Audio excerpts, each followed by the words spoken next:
This is Southern Cross News with Joe Palmer. Good evening, everyone. Another motorcyclist has died on our roads after a man crashed into a ute in Ulverston last night. The shaken ute driver helped police after the incident, but may still face charges. The death taking Tasmania's road toll to 24, 8 of those motorcycle riders. The second major motorcycle crash in as many days on our roads. Shortly before 6 o'clock last night, a motorcyclist was travelling out of Ulverston on Penguin Road. The rider was following a vehicle which pulled into Westland Drive just as another ute pulled out onto the road. The Yamaha rider collided with the ute and was thrown from his bike. We had our crash investigation services personnel here. They are conducting an investigation for the coroner. It is possible the rider was trying to overtake the vehicle in front when he hit the ute. We are still investigating at this early stage, but indications are that the motorcycle was perhaps trying to pass that turning vehicle, which unfortunately has caused the collision. The traumatised ute driver assisted police at the scene. Investigators will determine if any charges will be laid. Local residents say this is a particularly dangerous intersection. We've been told near misses are common and street lighting is inadequate. The T-junction is expected to get busier as a new development goes up behind Westland Drive. As a motorcyclist, you are extremely vulnerable on the road. So please, when you're riding, bear that in mind. Try and be as visible as you can. Try and keep a safe distance from the vehicle that you're following. The deceased, a 67-year-old man from Sulphur Creek, was wearing a helmet and protective clothing. Speed, alcohol and drugs have been ruled out as contributing factors. The road toll now stands at 24, compared with 27 this time last year.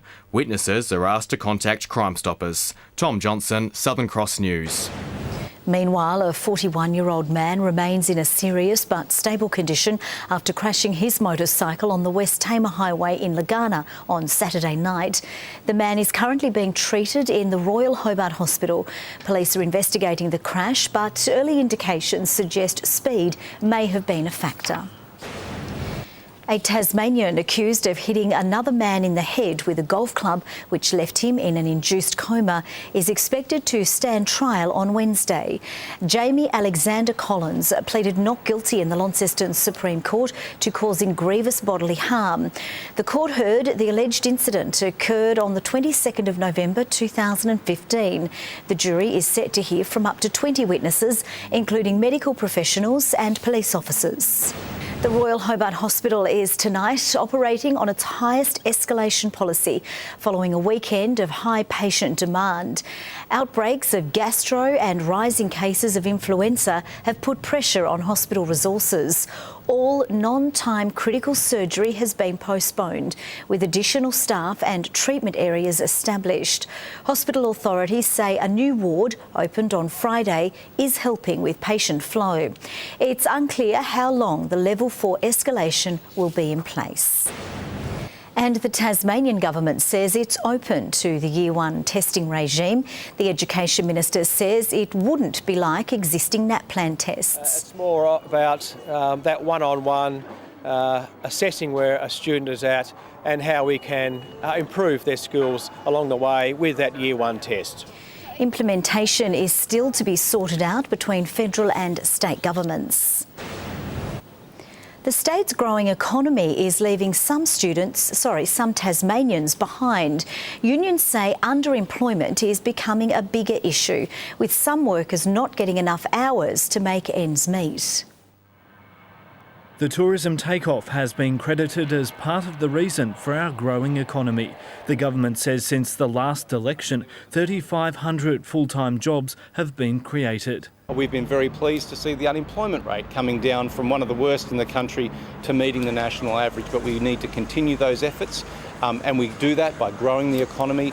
But unions say not everyone is feeling the benefit. The latest ABS figures from August show an underutilisation rate of 17%, with those people seeking employment or more hours at work. Obviously, we are happy to see as many jobs created as possible, but we also want to look a little bit deeper at whether those jobs are really delivering for the people who are in them. The Australia Institute surveyed 900 Tasmanians about the issue, with the results released today. 62% of those employed say more hours would help make ends meet. It paints a different picture to the headline jobs data. On the surface, they're good. Okay, so it's been growing by 3.8% last year, which is quite fast. But the problem with that is that, 8,000 of the 9,000 new jobs created were part-time. There are various impacts on their life. Obviously, the first and foremost being their income. It is not the level of income that people necessarily want or need to sustain their family. And often it may be coupled with job insecurity as well. The Small Business Council says despite an economic upturn, employers may be reluctant to offer full-time work because it opens them up to more risk. Full-time employees create a significant risk for the business if the business has highs and lows which the business owner can't necessarily manage properly all the time.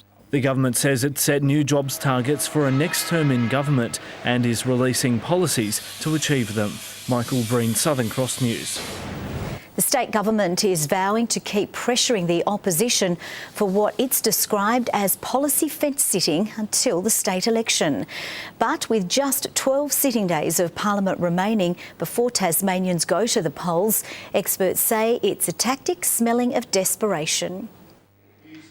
Tomorrow, Parliament will resume for the week, typically an opportunity for the opposition to scrutinise government policy, but the tables are expected to turn. The Liberal government will be putting a lot of pressure on Labor this week. We will continue to do so every day until the election because they are treating Tasmanians as fools. The government claims Labor is walking both sides by refusing to outline policy on a number of contentious issues. They are sitting on the fence on the northwest four-wheel drive tracks. They're sitting on the fence on gaming.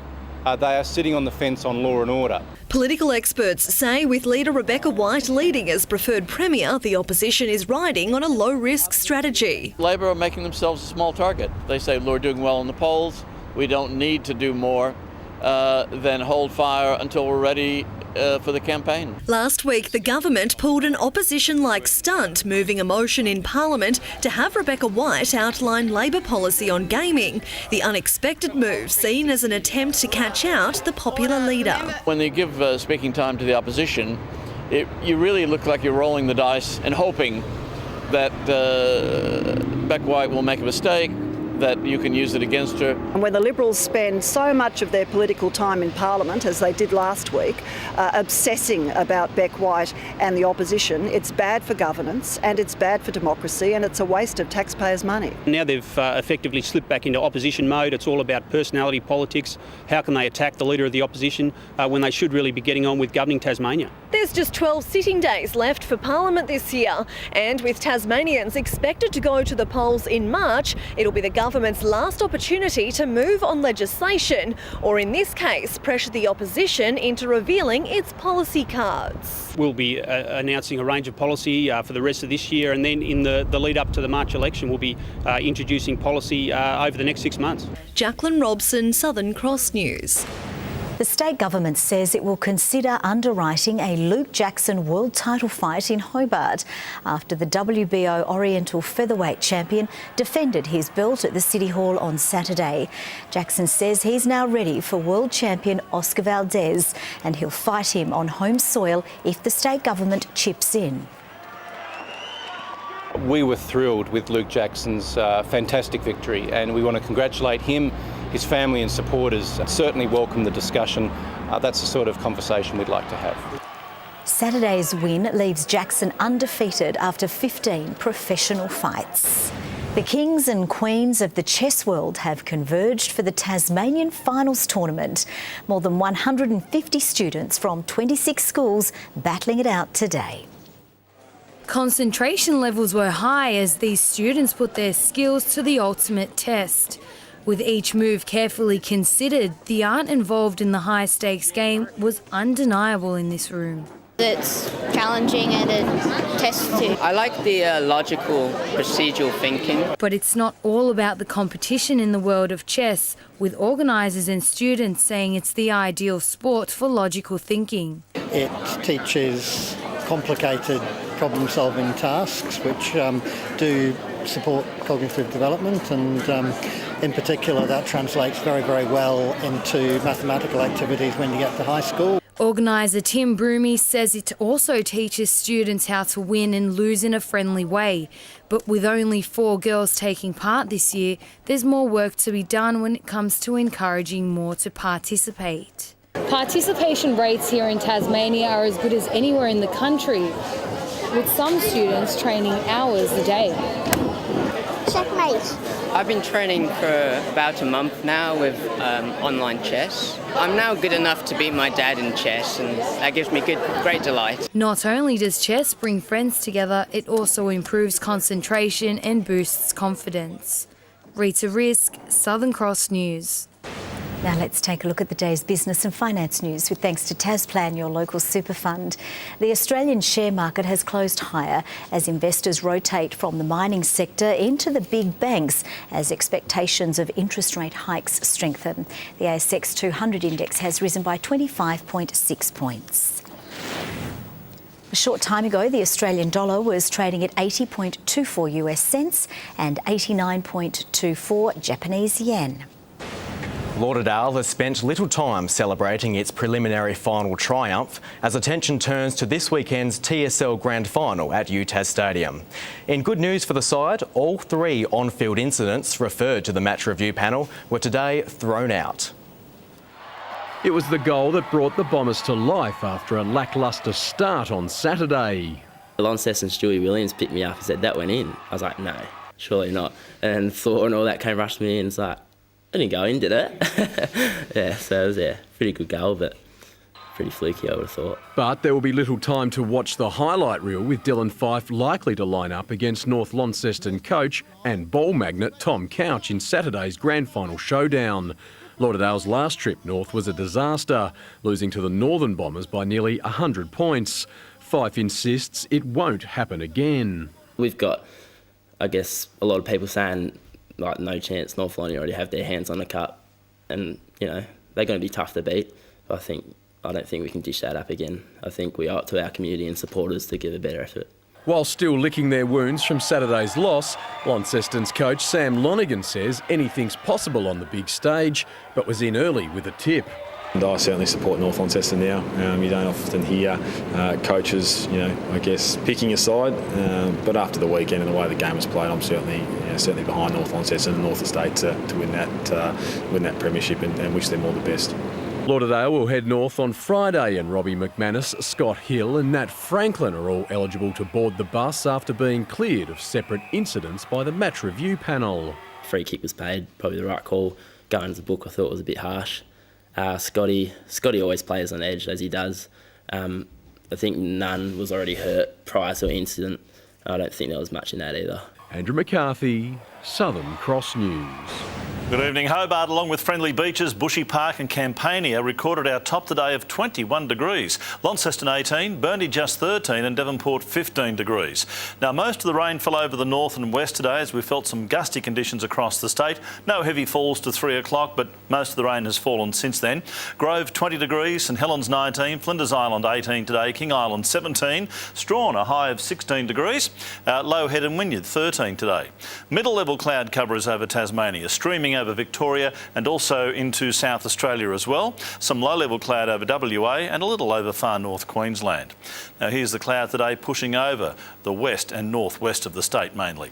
Tomorrow a low to our east extends a cold front and trough back over New South Wales and Queensland. A high over South Australia looks after a major portion of the nation. North to northwesterly winds at 25 to 35 knots to start the day. They will shift southwesterly late morning before easing, swells at 6 metres in western and southern waters. Gale warning from Low Rocky Point to St Helens Point and also from Wineglass Bay to South East Cape. A strong wind warning for remaining waters, a small craft wind alert for the lakes. Hobart, Tuesday, an early shower and 12. A bit of a drop from today. 11 degrees for Adventure Bay, a windy one, and 7 the top for Tarraleah. Launceston, a possible early shower, 13 the maximum, 12 for Devonport. Bridport, an early shower and 13 degrees. Burnie, partly cloudy and 12. Strawn, a morning shower, 11. And Marrawar, a possible early shower and 12 degrees. St Helens partly cloudy, 14 the maximum, 13 for Swansea and Whitemark, mostly sunny on Flinders Island. On Wednesday, light showers mainly over the west, partly cloudy for the remainder. Showers over the west on Thursday, more likely in the afternoon, and mainly fine on Friday with sunshine over the east, just a shower or two over western regions. A late shower in Perth tomorrow, a possible shower and a cool day in Melbourne. Mostly sunny weather forecast for Sydney and Brisbane, some rain over far north Queensland. It's 14 right now in Hobart, a bit cloudy. Raining in Launceston, down to 9 degrees, and Devonport, a bit of wet weather around as well, and 11 degrees. And Joe, now that the football season's over, I can concentrate on the Spring Racing Carnival. What about Winx on the weekend? What a great win that was. It was good for Winx. I wasn't going to bring up the football with you. I was too scared. Bad luck to your Swannies, Murph, next year. That's all from the team for now. Have a lovely evening. We will see you a little bit later. Bye-bye.